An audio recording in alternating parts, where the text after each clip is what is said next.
My heart soared with joy as I stepped on stage for my latest local fashion show. The crowd whistled and erupted with applause, which just made it sweeter. Stop. I'm blushing. Anyway, welcome to the showcase of my spring collection. I'm available for interviews, autographs, and compliments afterwards. I love you all. I blew a kiss to the audience as the lights dimmed, and I walked off the runway. Hi. I'm Sonya from Spain, and I'm a fashion designer who met success at only 15 years old. I'm not a billionaire yet, but people tell me I'm well on my way. Sorry not to brag, but before I continue, please like and subscribe. After the show, I was getting ready to go home when a man approached me and my parents with a crazy opportunity.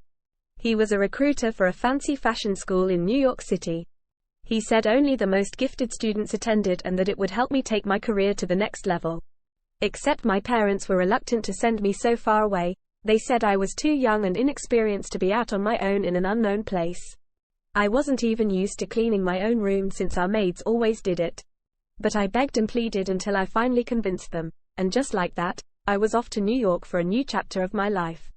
On my first day of school, I was looking at my new schedule when a guy walked over with stars in his eyes. Can I take a selfie with you? I follow European designers and found you on Instagram, and I've been a huge fan of yours ever since. Wow, that's so sweet. You have good taste, cutie, I replied. The guy leaned in for a selfie, and our cheeks touched, which felt very nice. He winked at me before he left. Whoa, it was totally flirting with you. His name's Ryder. I thought he was gonna ask you out right on the spot, my friend said. Are you guys kidding? Ryder probably isn't gonna date anyone ever again. Last year, he dated a girl at school who turned out to be a psycho criminal. She broke into his house one night and robbed it, and when he broke up with her, she tried to set his bedroom on fire.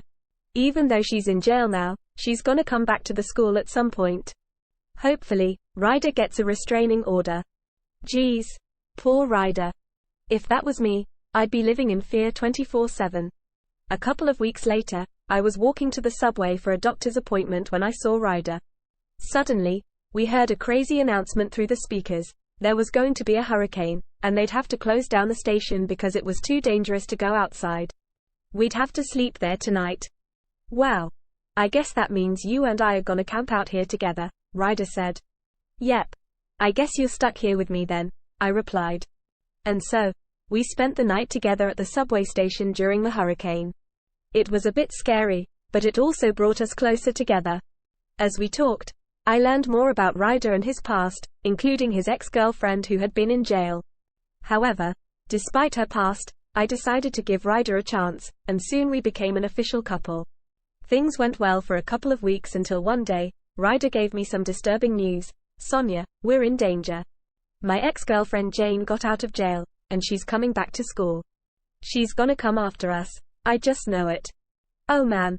I forgot those girls had told me about Ryder's ex coming back to school. Was I risking my life by dating this guy? Maybe I should just break up with him, I thought.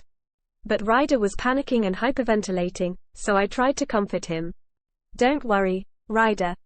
We'll be careful, and I'll talk to the school authorities about the situation.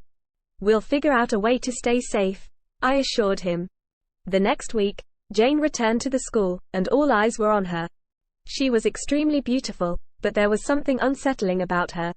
Ryder warned me to be careful around her, as she had a history of doing dangerous things.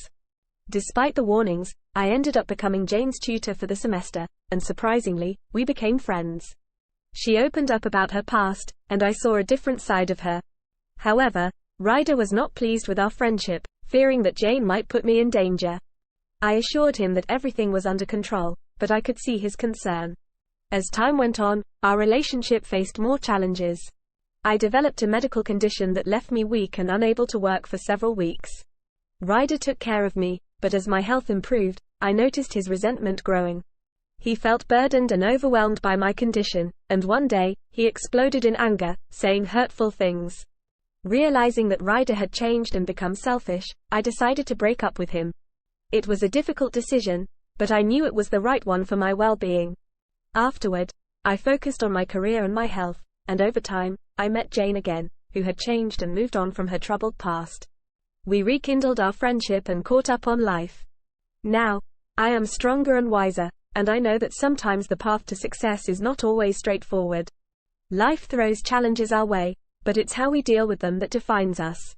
And as I continue my journey in the fashion world, I am grateful for the lessons I've learned and the people who have shaped my life.